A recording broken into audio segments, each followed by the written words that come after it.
Hello, this is TB81974, current detachment leader of the Pathfinders as of 2020. So if you're watching this, hello. If you're watching this in the future, congratulations, you survived the apocalypse. So today we're going to talk about the Return of the Jedi Biker Scout CRL, the bread and butter CRL of our detachment with over 1,200 members in Armour. It's definitely our biggest costume and the granddaddy of our detachment. Every other costume we have is in some way an homage to the Return of the Jedi Biker Scout. So let's get started. First, of course, we're going to go with the helmet. So we're going to be looking for a gloss white or semi-gloss finish. We want that the lens is black and obscures your eyes. You can't see anybody in there. The decals are screen accurate, so we have decals here, here, and on the back. The inner edge of the snout recess is black. That's this area right here, this little curved area around the front. The bolts that this hinges on, they're going to be gray, and either for level 1 approval they can be flat, but we prefer they be indented or concave. The helmet is true to the shape of the original screen accurate helmet. And what do we mean by that? We mean that basically it needs to look like this. Can't be like weird and squished or square. It has to have that jawline taper. It has to have the nice shape to the visor area. I mean, basically it's got to look like this. Next, for basic approval, is the balaclava. It's a balaclava. The undersuit. Most of us use a boiler suit, you know, like one made by Red Cap or Dickies. The Mandarin collar.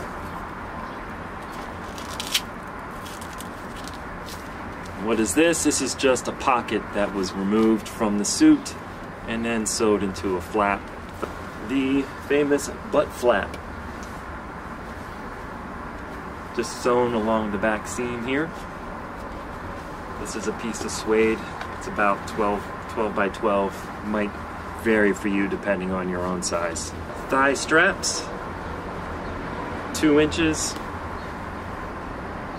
Right now we ask for elastic, although looking at screenshots of the film, they don't look like elastic straps, but we don't actually know what they are, so we're sticking with elastic for now. The thigh patches, the riding patches that go inside of the wearer's leg. Similar to something you'd see like on a jockey. Since biker scouts ride bikes, they have these thigh patches. Let me just flatten it out so you can see how it looks on the inside of the leg. The shoulder bells, gloss white, semi-gloss, maybe lightly weathered. I use zip tie T-straps to connect mine to my chest armor, which I'll show you in a bit. And then inside I have anchored the strap to go around my arm. Bicep armor or upper arm armor. Also pretty simple. Gloss white, semi-gloss. Elastic on the back to strap it to your arm. Goes through here.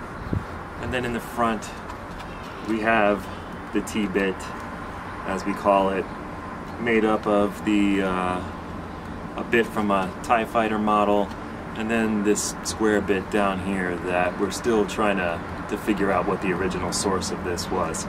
Generally when we wear them, we like to wear it so that the 2 circles are facing front. So this one would be my left arm, and that would be the right. Forearm armor. Again, gloss white or semi-gloss, lightly weathered, elastic to hold it to your arm. We like it so that you wear them above the glove or over top of the glove, but not inside the glove. That's kind of a fashion faux pas.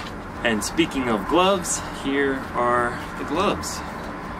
Now I have the actual Esprit rain gauntlets that were used in the production. I had to make the modifications to them for our purposes, so that meant removing the zipper and dyeing all this black. They just have to be black with the patches on the thumb, forefinger and middle finger. They have the 4 tightly spaced ribs,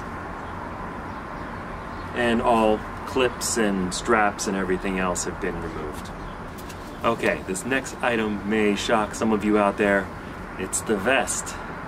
Now why is the vest so shocking? Because mine is done like this.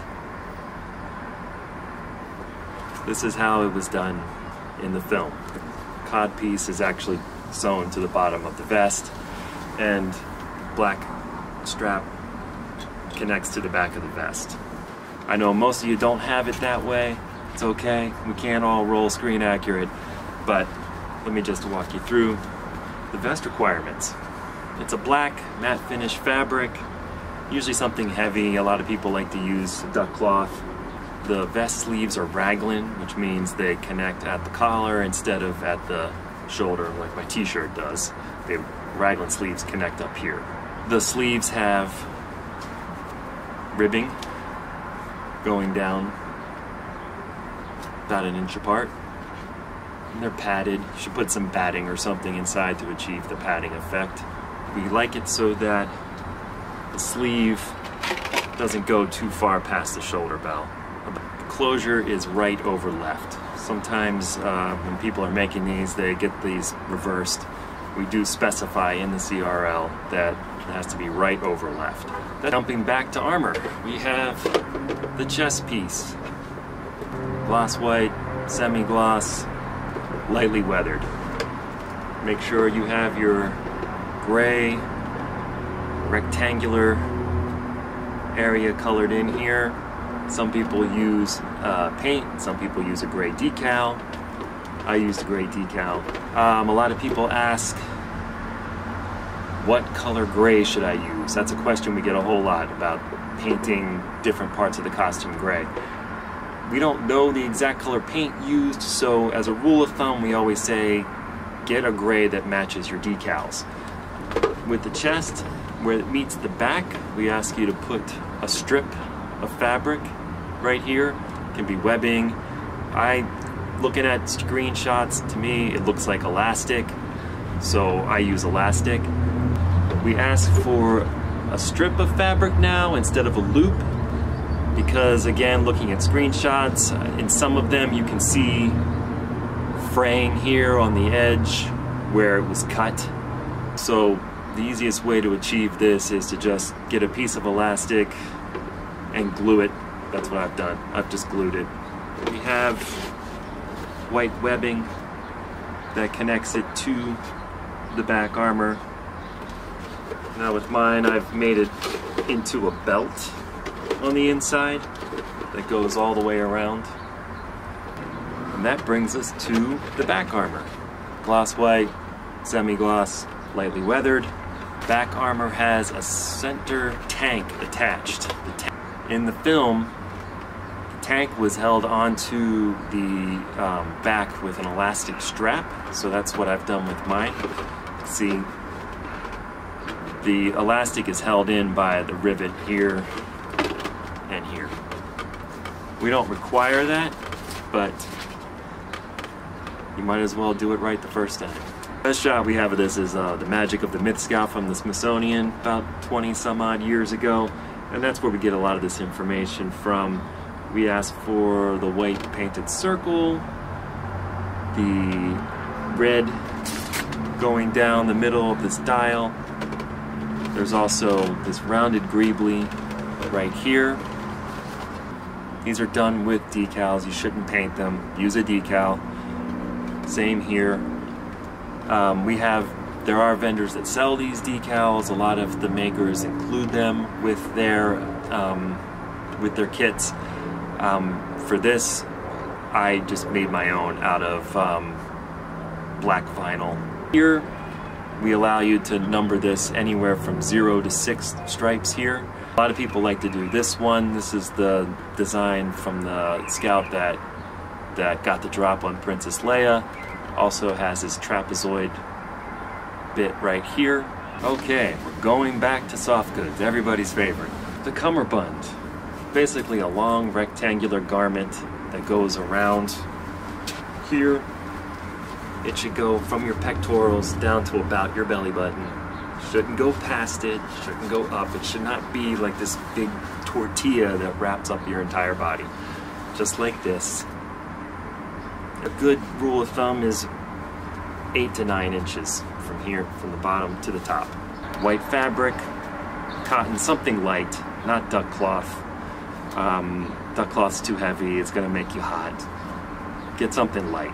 Closes in the back with a 2-inch hook and loop fastener.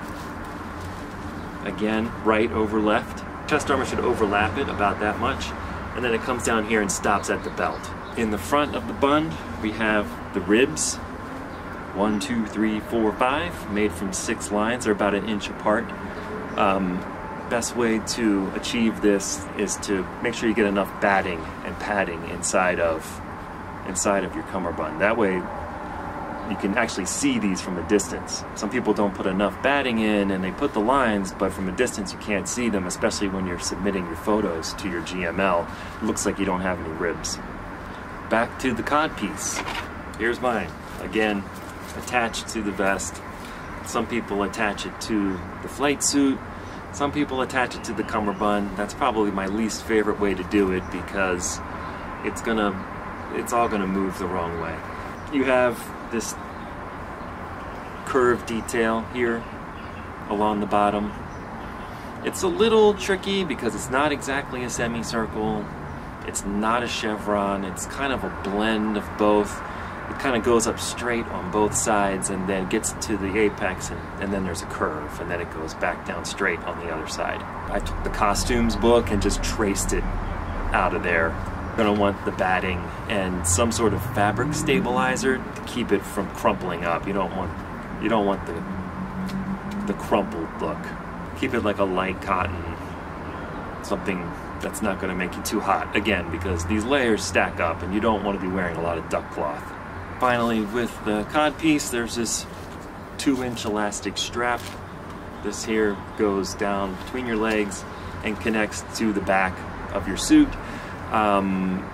This again, some people connect it to the cummerbund, some people connect it to the flight suit, ballers connect it to the vest.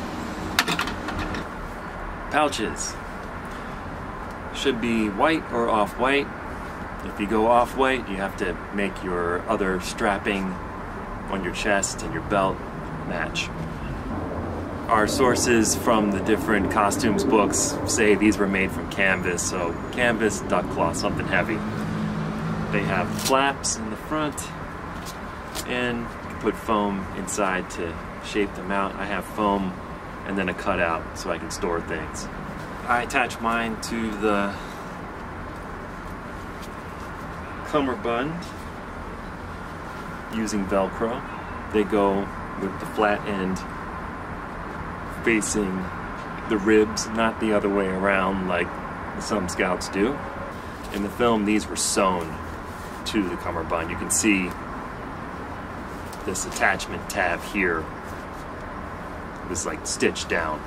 The belt and the thermal detonator. It's going to be gloss white, semi-gloss, lightly weathered. Belt's made out of plastic in the front. The fastener in the back is nylon or polypro.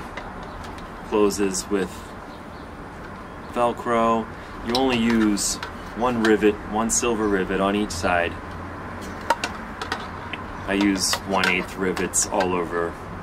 Anywhere rivets needed on this costume, 1/8 rivet will do it. Hanging from the belt are the 2 drop boxes. You attach them to the belt with this webbing, same webbing you use for your chest piece. On each end is one of these parachute buckles. If you look on the back, you can see it It's not an actual connection, it's just made to look that way. That's how it was done in the film. A common question we get is, how do you attach the straps to the back? I sewed mine on there. Some people like to use rivets. That's really up to you, as long as it works, because this is something that you can't see. It's hidden by the thermal detonator, so we don't really care. On the back of the belt goes the thermal detonator. Has the rectangular greebly on this side, the dot on this side. This is our attachment standard. I know we've seen this every which way. This is the way that we asked it to be done in the CRL. There's a shot of the scout riding the speeder bike, the blue screen scout, and this is how he has his, so that's what we go with. You want your prongs to be pointing up. You can use corrugated hose for the tube. I used a wire wrapped tube. I bought a clear plastic tube from the hardware store and then wrapped it with electrical wire, and then spray painted it gray, kind of the same color as my decals. And then to attach it to the belt, I use these belt clips, you know, for a drill. Just rivet them on the back, and they slide really nicely over top of the nylon fastener in the back. We get to the knee armor. Gloss white or semi-gloss, maybe lightly weathered. Elastic to hold it on to your leg. Here's the Lancer elastic that is riveted to the top. We're finally down to the boots. These aren't, you know, real boots that you find in a store. These are hiking boots that are covered with vinyl or leather if you want to go really screen accurate, and made to look like spaceman boots. The soles of the boots are tan. There is we call it the dog bone. It's this piece of leather, or most of us use vinyl. It just covers the seam between this and this covering. The dog bone has the double stitching right here on both sides. And the boots are secured up the back with a hook and loop fastener. This boot is the left boot, so it's the only one that has a left over right covering. The right boot's got right over left. Just so as far as the height of this, we kind of like it so that it goes up your calf and ends like right below your knee armor, doesn't overlap with it. Not a level 1 requirement, but a lot of people do like to do the cutouts in the soles to give them the appearance of the original boots. These are the originals, so you can see the pattern on the soles. And then finally, the last bit on the level 1 approval is the holster. Gloss white, semi-gloss, maybe lightly weathered. Gets riveted to the right boot. 4 silver rivets in each corner. Your blaster fits inside. Now I like to reinforce mine at the top with a piece of plastic on the inside, kind of like a bracket. This just keeps the holster from pulling too hard and ripping holes in your boots. There's one optional accessory that most of us carry, and that's the EC-17 blaster pistol. With these, all we want are flat or semi-gloss black. Shouldn't have a trigger. If you have one of those old Kenner blasters or a blaster that's made from a Kenner blaster, you can't have a trigger. And it can be lightly weathered. Mine has some silver chips on it. Okay, so now that I've walked you through the Return of the Jedi Biker Scout CRL, let's get this thing on and see how it looks.